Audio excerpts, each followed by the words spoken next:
Welcome back to the YouTube home for BamaOnline.com. Once again, breaking news on the football recruiting front as elite offensive lineman Micah DeBose has committed to the University of Alabama.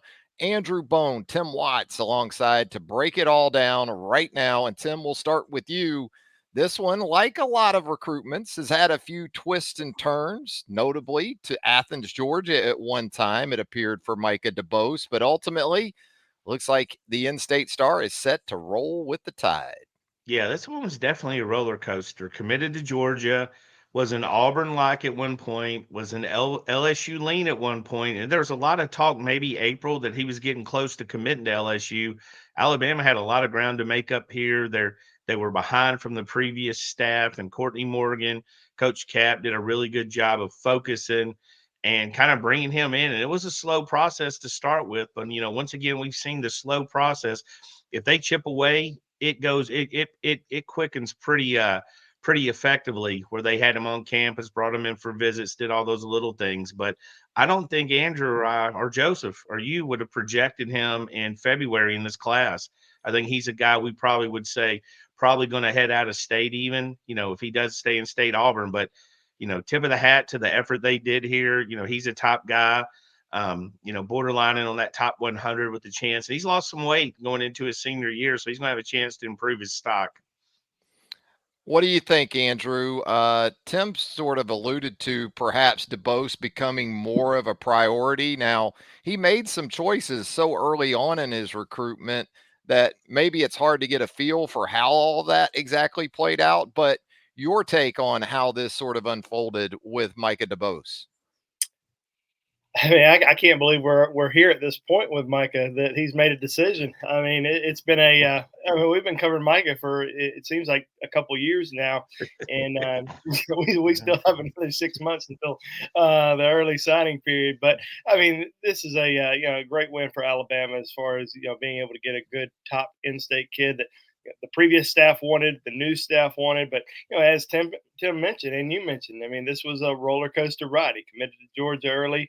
Uh, Last spring, it certainly seemed like Alabama was starting to trend in the right direction with him. The previous staff really amped things up in their pursuit, and then it kind of started going south during the fall. Auburn started moving ahead. LSU moved ahead, and this new staff kind of once they got Coach Cap on board, they were able to bring him in for an unofficial visit back in April. I think it was April the 3rd when he first met with Coach Cap and the new staff. Now, Coach DeBoer had actually gone to Vigor that first week on the recruiting trail back in January. So they went and met with Micah, told him, hey, you have an offer from us. We're interested. We like you. Want to get you on campus. But he didn't get Tuscaloosa until later in the spring. And once he made that spring visit in April, we started hearing a lot more buzz about Alabama's position with him. But kind of the same deal with Micah throughout the entire process. It was kind of an up and down flow with him as far as different leaders. But and then you hear things after the Ohio State visit this past weekend. There was some chatter coming out of Ohio State that they felt good about Micah. Kind of the same thing that we saw with Jackson Lloyd last week when Jackson took that official to Ohio State. But in the end, Alabama ends up getting both of these guys. Tim, Micah DeBose as a player, 6'4" ish, 330 pounds or so. We'll get into some of his video here in just a little bit, but a top 125 consensus guy when you talk about an overall prospect, and then sort of in that top 10 range when it comes to interior offensive linemen, if in fact that is the position inside where this staff projects him. And you think about Big Michael Carroll, and you think about Mal Waldrop already in the boat, so to speak. This has the makings of a very strong interior. Yeah, I think the thing with Michael, we've seen him in the top 30 nationally. He's been a big name prospect for a long time, highly regarded. And again, when you look at this, you want to talk about the who did they beat? They beat Ohio State and LSU for Micah DeBose. Both of them had him on official visits, full court presses. Both have had some optimism with them, but possibly the top two classes in the country. And who was he committed to before that? Georgia. So basically, three of the top five classes. But yeah, he's going to project inside when you look at him, I think, based on how the class is likely to to fit. And he's another one of those guys. I mean, you keep consistently seeing these guys putting shoulder pads on people, putting them on the ground, finishing the play. And, as I told talked to one source in Mobile who said once he gets this commitment behind him, it's been a distraction. It's been hard for him, that he thinks his future focusing on this school year, he's going to have a really big senior season. Andrew, we look at the tape here, and this is another one of those guys at the high school level. It seems like with just about all of these targets for Alabama, maybe Michael Carroll we've seen working inside, but DeBose at that left tackle position at the high school level, which tells you he has the athleticism. He can pass protect at a pretty high level. You certainly watch some of this, and there's some things that are going to have to improve, but that right there isn't the explosiveness at the point of attack and the ability to move pretty well in space as well. Listen, he plays for a really strong high school football program. Vigor's always been able to produce a lot of great talent, and this is a guy that's got power. He's got strength. He's got that dog in him that you kind of look for. I mean, that's what Alabama first saw in him a year ago when Eric Wolford and Nick Saban were going after him pretty hard, and then Coach Cap, evaluates his film, starts recruiting him, and they see the talent that he's got. He's got great footwork. He can move. I mean, he playing left tackle right here, but he's going to move on. In my opinion, I think he's going to move into the inside, but I think you like that position versatility. He can move up and down the offensive line. You can use him in a lot of different ways, but I think he's got a lot of upside as an interior guard at the next level. Yeah, and Tim, it seems like when we've talked about Jackson Lloyd and Michael Carroll, Micah DeBose here on this tape, we see him playing some defense too. These are, again, guys that are multifaceted and guys that you can play at different spots. And that's the thing, when we all three of us were cutting our teeth in this business, that was fairly common. A big guy had to play on both sides of the ball, but as they get older and the game's developed, you see more specialists. I mean, we got kids training to be quarterbacks in third grade and all that stuff. I loved seeing them on defense because Andre Smith, I go back to his coach his senior year, played him for like 2 series at a game I was at, and he literally was the most dominant human being on the face of the earth. I think he had a sack, 2 tackles for loss, and 2 quarterback pressures on 6 plays. So I love seeing these guys go both ways. And again, like I said, Micah's a guy that's going to be able to, like Andrew said too, Micah's a guy that can move around a good bit. He's going to end up on the inside probably based on what else they get,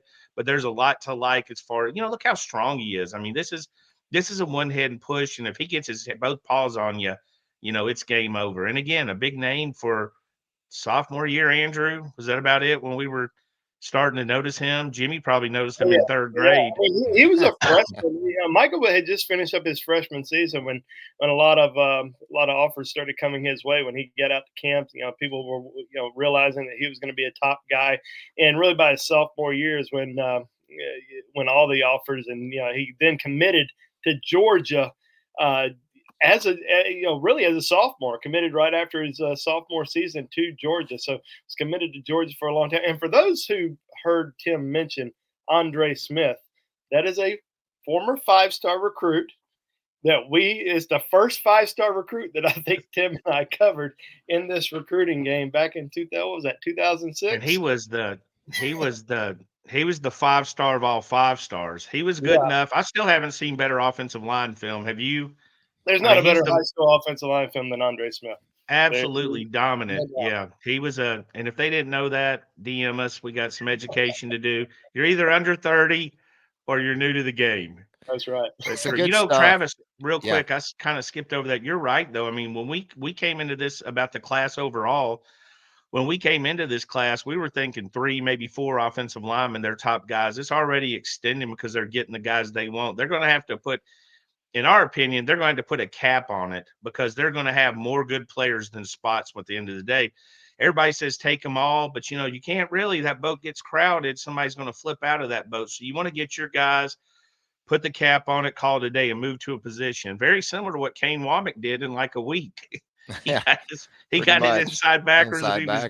Yeah, hey, I'm on record saying that Alabama's going to have 20 commitments by August 15th. we might get there before July 15th. Wow. I mean, it's There he coming. goes. Yeah, no, he's right. He's right. I mean, he even gave himself a little leeway in August, but I think secretly he felt it could happen before the end of July because he told me that. He had that twinkle in his eye. I remember when he said it. What I like That's about this last clip too with DeBose is he shows you some recognition. We talked about the power and some of the athleticism. That's pretty obvious. They just ran a game against him here to finish his clips, and he recognized it and didn't get caught kind of with his hand in the cookie jar, his eyes in the wrong place, picked up his guy, did a nice job with that as well. So, guys, you just hit on it. Heck of a run with this offensive line. Chris Kapilovic coming in has to be thrilled with what he's putting together in his room, and then what you're going to continue to build on here as an entire class. And certainly we'll have it all covered for you right there with these guys and Joseph Hastings, the rest of our staff at BamaOnline.com. We've got the official visit special.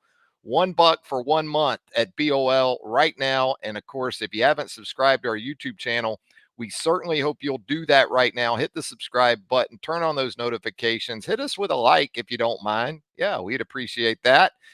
And just so much coverage still to come right there with us on the roundtable, our premium message board at BamaOnline.com. Tim, anything else before we get out of here?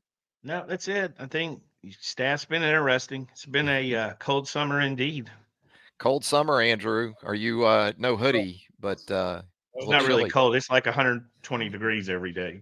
But Courtney Morgan's chill. It's the mindset. You got to keep thinking it's a cold summer. So that's right. Yeah, a lot of people died in the desert thinking that right there. Yeah, yeah.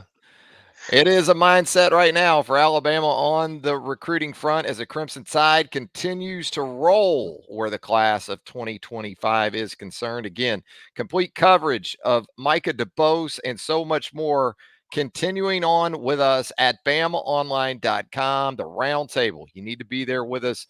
And of course, right here on the YouTube home for BOL as well. For Tim Watts and Andrew Bone, Travis Reier, thanking you for joining us once again. Don't go too far away. I think we're going to be back here pretty quickly.